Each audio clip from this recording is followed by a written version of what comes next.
My people, welcome to Rants and Randomness. I'm Luvvie, and this is my show where I talk about what I'm loving, feeling good about, what I'm side-eyeing, and having great conversations with great people.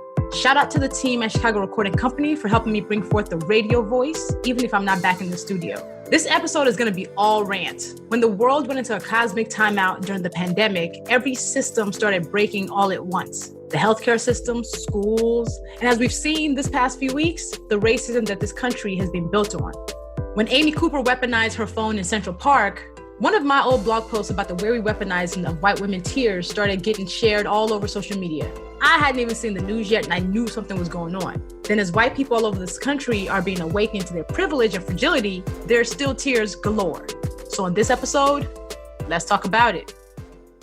Picture it. A white woman feels challenged or uncomfortable about something a black person said or did. Instead of using her words, she cries.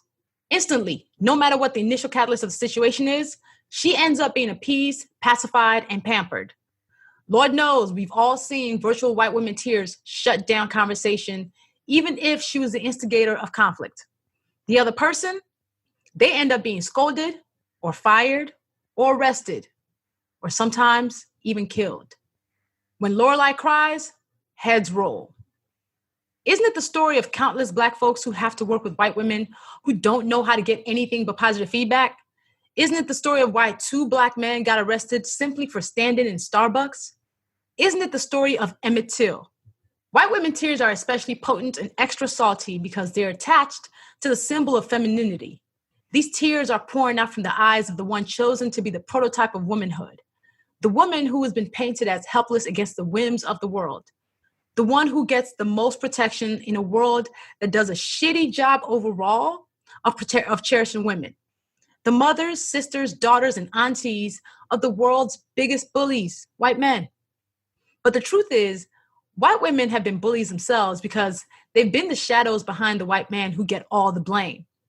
They've been doing much of the subjugation and white supremacy without any of the accountability because innocent white woman is a caricature many have chosen to embrace even subconsciously. Why? Because it shields them from consequences. We talk about toxic masculinity, but there is toxicity in wielding femininity in this way. The damsel in distress revelant is real. Alice, she drowned people in Wonderland with her tears. Helen of Troy, she started a war. Miss Millie, she ain't let Miss Sophia go home for Christmas. So white people will never have to deal with the fact that their skin is considered a weapon, but they use their skin as ammunition by using all the privileges that come with it to terrorize the world. White women use their tears as pity me bombs all the time, and it often instigates Black people being punished. I was originally prompted to write about all of this in a blog post by Shay Stewart Bali, who goes by Black Girl in Maine. She did a Twitter thread about this topic and then turned it into a longer post on her blog called Weapon of Last Destruction, The Tears of a White Woman. Do yourself a favor and go read it. We'll link it in the show notes, but I'm going to read through a couple of her many tweets on this topic. All right, so Shay said, a few weeks ago, I had lunch with a childhood friend, white girl from the south side of Chicago. She's now a professor here in the Northeast. Our friendship ended at 18. Why? White women tears. I told her she made me feel like a charity case and it hurt her feelings. I have an acute realization that I'm supposed to work for myself. Why? Because I realize I don't have the tools to work within a corporate environment. Hearing the stories daily about what Black people deal with their coworkers who are white, they got to do their jobs and make sure they're not offending tender sensibilities. It infuriates me. I would absolutely get an annual review that I was aggressive. I would get fired, and I know this, because I wouldn't be able to hold my tongue every day when I get the white women tears in response to something direct that I said. So I am saluting those of you who have to deal with this every day. I see you. You are superheroes. So I posted this on social media, and Black women's comments of their experiences being on the opposite side of white women tears were infuriating to read because this is real. Someone named TP said, my son was in pre-K and another child got upset and hit and kicked him. He told me on the way home, and I called up to the school and said, tomorrow morning, I wanted the president, the teacher's aide, and the boy's mother in the office to meet with me. The moment I walked into the door, the mother approaches me and broke down into tears. I never said one word as she gave a long speech about how her sons roughhouse a lot at home. At the end of the speech, I simply said, what you do at home is your business, but your baby needs to keep his hands off mine. Later that day, I found out that my husband works with her. He told me she came to work late because she was being comforted for about an hour by the school president and the teacher. And she went to my husband and said, your wife almost kicked my ass this morning. When and where? We don't believe in violence in my household. I don't even spank my child. I've never thrown a punch or received one. So his response to her was, okay. GD said, I'm seriously having flashbacks to a coworker that almost got me fired because I didn't want her petting my Afro puffs. The tears she shed because I told her I wasn't her pet. This was almost 20 years ago. MR said, I was a young girl, got fired from my first job because a white girl cursed me out. By the time the boss came out, she was crying and he let me go. I didn't know how to defend or protect myself when I was seen as the aggressor. And frankly speaking, the shit creeped me out. And I think somehow they convinced me that my posture or something that made her cry. Hadn't thought about it till now. AS. As I was reading this thread, I was having little epiphanic moments, and it dawned on me that this is why I have such a hard time at my current job. I didn't want to go to HR about some white woman making racist and anti-Semitic comments because of her tears. And I didn't feel comfortable taking this to HR because the HR lady is another white woman with tears. I don't speak up in meetings, even when I'm 110% right, because of white women and their tears. I get chastised all the time over Lisa and Linda and Amanda and whatever other white women's feelings I hurt that day by not putting up with their bullshit. And I had the same problem in the military. There was never a problem in the office for the women of color unless a white woman was involved. JLP said, I had the same experience years ago. I went to HR about 3 white women that were making my life miserable. I know for a fact that at least one made a racist comment. Instead of HR handling the situation, I was told that I need to go out of my way to be friends with them. Now, I'm a very friendly, polite person, so I always at least acknowledge people, even when I don't like them. That wasn't enough. I was told that I should go to their offices during the day and spark up conversation. My horrid manager even put in my mid-year review that I need to work on socializing with these particular women. AG, had to start a whole new career and almost lost my sanity behind white women tears.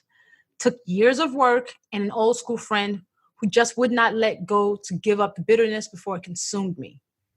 KH, I used to work for a local government magistrate court that handled evictions, small claims, etc.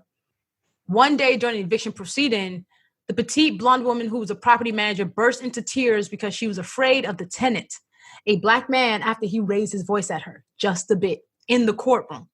She had to be led out and brought back into the office with a sheriff's deputy for her safety.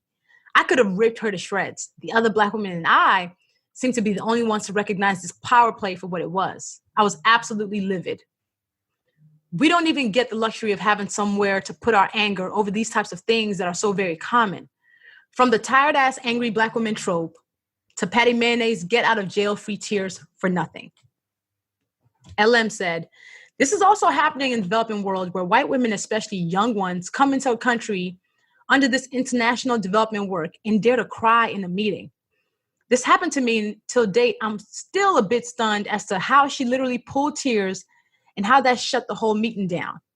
I remember watching the scene unfold and just saying out loud, now you're making me look bad. KT, a few years ago, I was called into a meeting with my black female department chair after a white woman student who I barely noticed because it was the first day of class, walked into her office and burst into tears because she found me intimidating. The student didn't have any particular complaint about any action I did. But before the semester was over, her father demanded meetings with the chair and the dean demanding something be done. But what could be done since I hadn't done anything to the student? I stopped meeting with white female students without witnesses after that. Yo, so many examples, and those are just 10 that I told you about. So let me quote Shay again.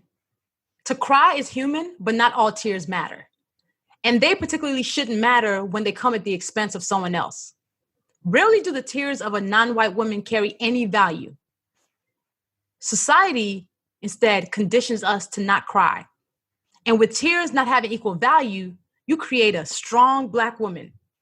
The damsel in distress is never black. We're expected to always be strong, yet also expected to never show anger or disappointment, to always turn the other cheek and be the calmest person in the room. White women tears are multi-purpose. They derail conversation, they emotionally bully others, particularly people of color, and they're almost never questioned, which only adds to the power of a white woman and her tears. Shay's so dope.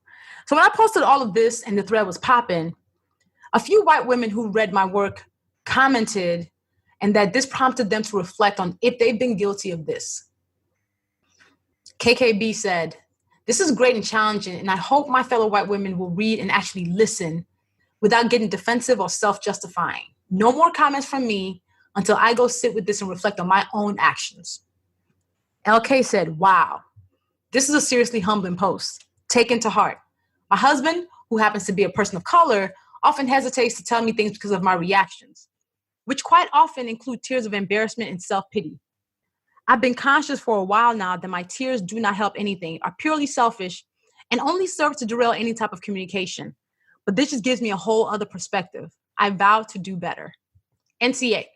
This goes to the intertwining of racism and misogyny in the United States, because white women in America have come up in a system that holds them back.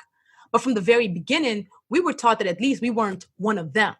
And our only power was our sex and our tears, whereas Black women who were slaves and women of color had no power at all.